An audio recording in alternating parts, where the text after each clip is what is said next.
Começa mais uma edição do JR 15 Minutos, o podcast da Record que aprofunda as notícias que mais mexem com a nossa vida. Prateleiras lotadas de perfumes e outros cosméticos nacionais importados, suspeitos de falsificação. A polícia apreendeu 10 mil itens que eram comercializados pela internet e também em uma loja no Brás, região de comércio popular de São Paulo. Perfumes, cremes, protetores térmicos. O que parece inofensivo e até luxuoso pode esconder um risco grave. O Brasil vive uma explosão no consumo de cosméticos que cresceu 36% no último ano. Mas junto com esse crescimento, um outro mercado também avança, o da falsificação. Só no ano passado, o prejuízo com cosméticos ilegais, contrabandeados ou falsificados chegou a mais de 10 bilhões de reais.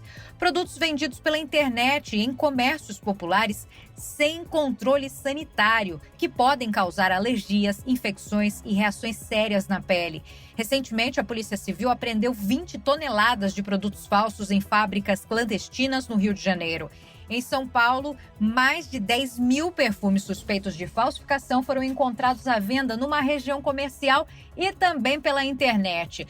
O que acontece quando a gente usa um cosmético falsificado na pele ou no cabelo? Como identificar se um produto é falso ou original? Quais são os cuidados e canais seguros para comprar cosméticos no Brasil? Quem nos ajuda nessa conversa é o médico dermatologista do Hospital Muriá, Marcelo Arnone.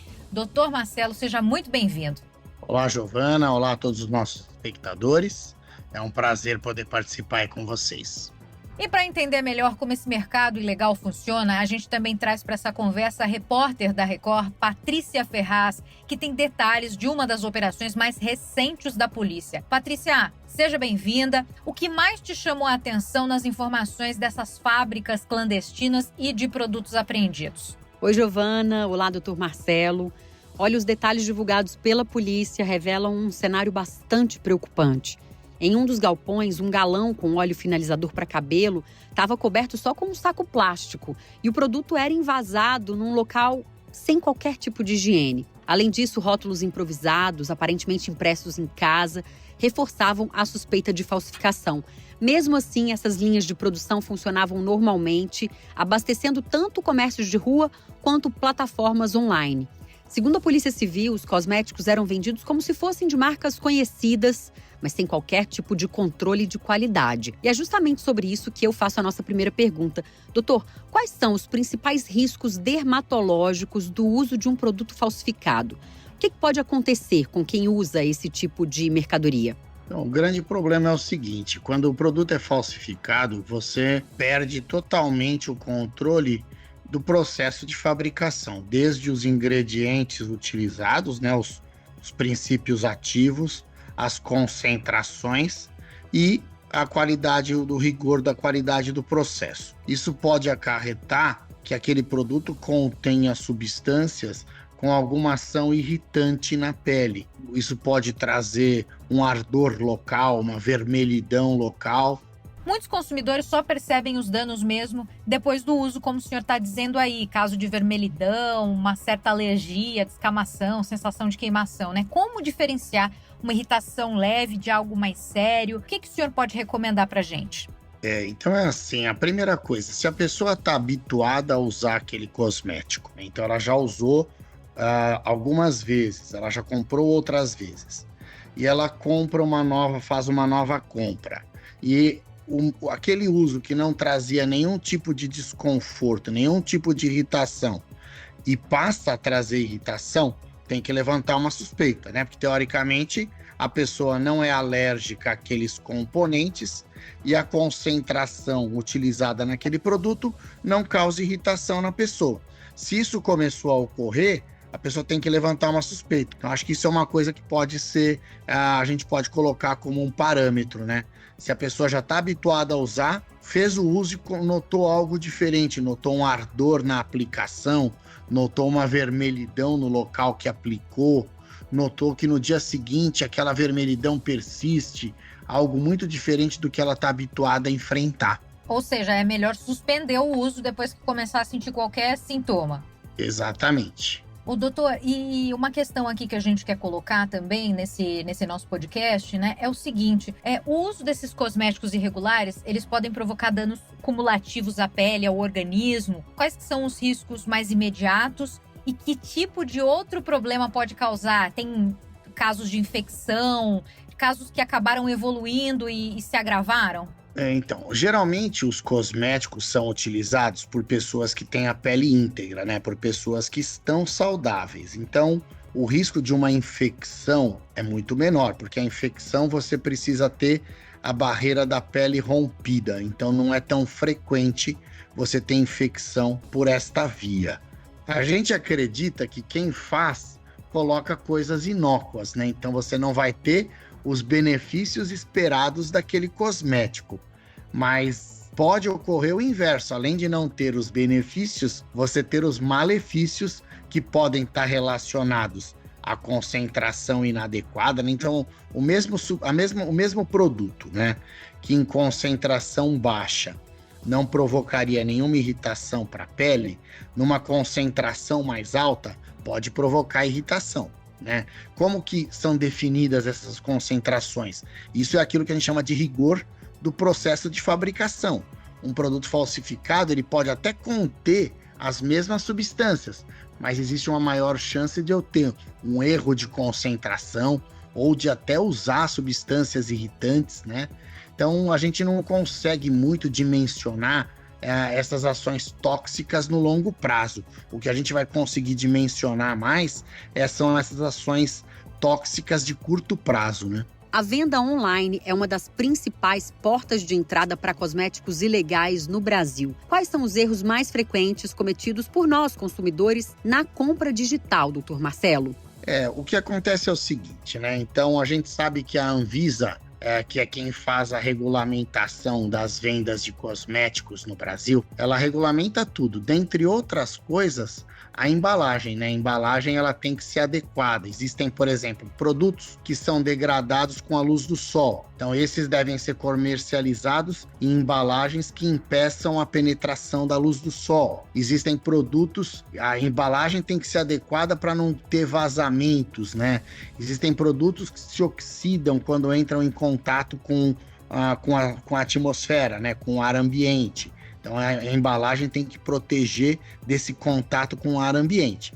Então, se for um produto falsificado, ele já pode começar perdendo a sua eficácia ou, eventualmente, deteriorando mais facilmente aquele componente pelo erro da embalagem. Agora é aquilo, né?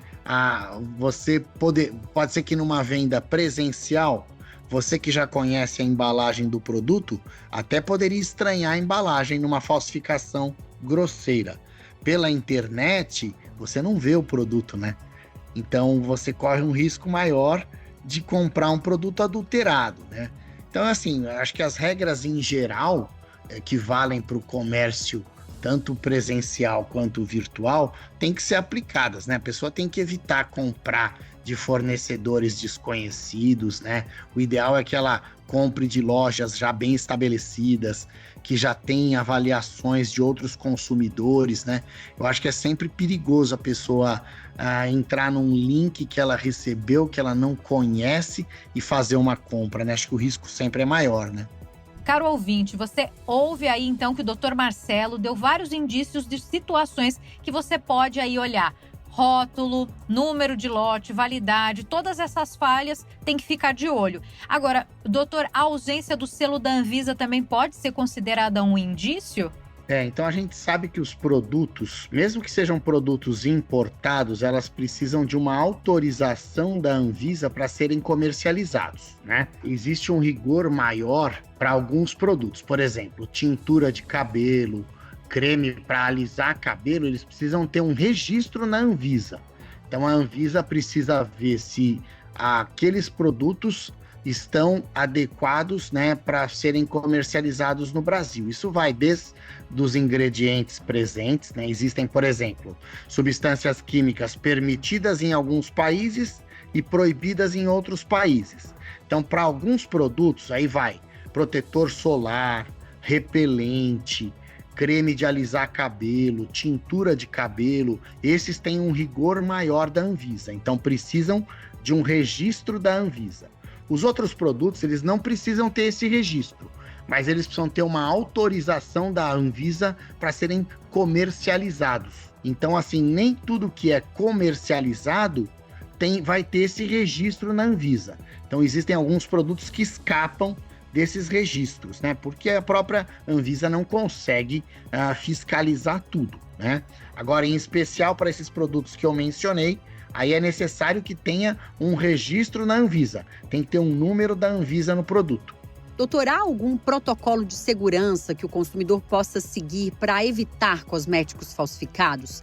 Existem aplicativos, sites ou selos de verificação disponíveis? O que é possível fazer antes da compra para garantir que o produto tem procedência? O que eu acho é o seguinte, eu acho que assim como, né, a gente brinca que existe uma máxima, né, que as pessoas falam que comprar bebida e comprar perfume é perigoso, né? Por quê? Porque a falsificação pode ocorrer e você não percebe. Às vezes ela é muito bem disfarçada. Como escapar disso? Eu acho que o ideal é comprar de lojas bem conceituadas, né? Sejam lojas virtuais ou lojas físicas, mas dá preferência para essas lojas bem conceituadas, né? A gente tem que desconfiar, às vezes, desses produtos vendidos a preços muito baixos, e se você não tem ali uma avaliação de consumidor, se você não conhece o site, eu acho perigoso comprar, né? Doutor, caso uma pessoa apresente uma reação adversa ao usar um cosmético suspeito, qual que deve ser a conduta imediata? Procurar um dermatologista? É possível coletar o produto, por exemplo, para análise? Há como formalizar esse tipo de queixa junto a órgãos de saúde? Então, na verdade é assim, tanto o consumidor como o profissional de saúde, ele pode registrar uma queixa na Anvisa, né? Então você entra no site da Anvisa, lá vai ter um link para uma área onde você registra uma queixa. O que você vai falar? Usei tal produto e tive irritação. Por que é importante que os consumidores façam esses registros? Porque uma das coisas que vai levantar, vai fazer com que a Anvisa investigue melhor, é a quantidade de notificações que chega, né? Então essas notificações podem ser feitas. Vai dar um pouco de trabalho, a pessoa vai ter que entrar no site da Anvisa, ela vai ter que fazer um cadastrinho lá, um registro, e ela consegue notificar aquilo que a gente chama de evento adverso. Por quê? Se eu estou usando um cosmético, o esperado é que eu não tenha nenhum tipo de irritação, nenhum tipo de vermelhidão, nenhum tipo de desconforto. Ocorreu um desconforto, a pessoa pode relatar isso num site da Anvisa. E é lógico, o que ela tem que fazer? Interromper o uso, e se com a interrupção do uso aquele quadro não melhorar em horas ou em dias, aí o ideal é que ela procure um dermatologista para avaliar melhor o que está acontecendo, e o dermatologista vai fazer o tratamento daquela reação que o paciente pode estar apresentando. Bacana. Para o nosso ouvinte, então, entender e a gente conseguir encerrar, doutor, uma vez que essa pessoa, que esse consumidor faz a reclamação ali no site da Anvisa, pode acontecer o que muitas vezes a gente acaba divulgando, né? A Anvisa começa a barrar esse produto no mercado, né? O lote fica suspenso. Muitas vezes os noticiários trazem, né? Creme tal para o cabelo acabou sendo descontinuado. A Anvisa verificou que tem problemas com procedência do produto. É isso, né? A gente pode ver que sempre que saem essas notícias, eles falam, foram tantos casos notificados, né? Então, ou seja, é importante que o consumidor notifique, porque o número de notificações, sai uma notificação aqui, sai uma notificação no interior de São Paulo, sai uma notificação em outro estado. Eles olham a marca, é a mesma marca, eles falam, opa, alguma coisa pode estar errada com esse produto. Então, a partir daí, a Anvisa vai iniciar uma investigação. A Anvisa, sim, tem condições de fazer uma análise química para saber quais componentes estão presentes lá, se tem algo diferente do que está no rótulo, se tem concentração diferente do que está no rótulo, né? Então, a partir daí, pode começar esse processo. Então, é importante que seja feita essa notificação. Tanto o consumidor pode fazer, como o médico que atende aquele paciente que teve a irritação pode fazer, Qual foi o produto que você usou? Ah, foi esse. Eu registro e eu coloco. O paciente usou o produto tal e começou a apresentar tais sintomas. A partir daí pode começar a investigação do processo. Muito bem, termina agora a edição 1194 do podcast 15 Minutos. Eu agradeço a participação do Dr. Marcelo Arnone, médico dermatologista do Hospital Muriá. Muito obrigada, Dr. Marcelo. Ótimo bate-papo aqui conosco. Eu que agradeço. Um abraço a todos. Também agradeço a repórter da Record, Patrícia Ferraz. Obrigada, Pati. Obrigada, Giovana. É sempre um prazer estar aqui com você. Esse podcast contou com a produção de David Bezerra, das estagiárias Amanda Fuzita e Yasmin Logrado, sonoplastia de Diego Marcondes, coordenação de conteúdo Deni Almeida, direção editorial Tiago Contreira, vice-presidente de jornalismo Antônio Guerreiro. E você pode acompanhar o JR 15 Minutos no portal r7.com, nas redes sociais do Jornal da Record e nas principais plataformas de streaming. A gente te espera no próximo episódio. Até lá!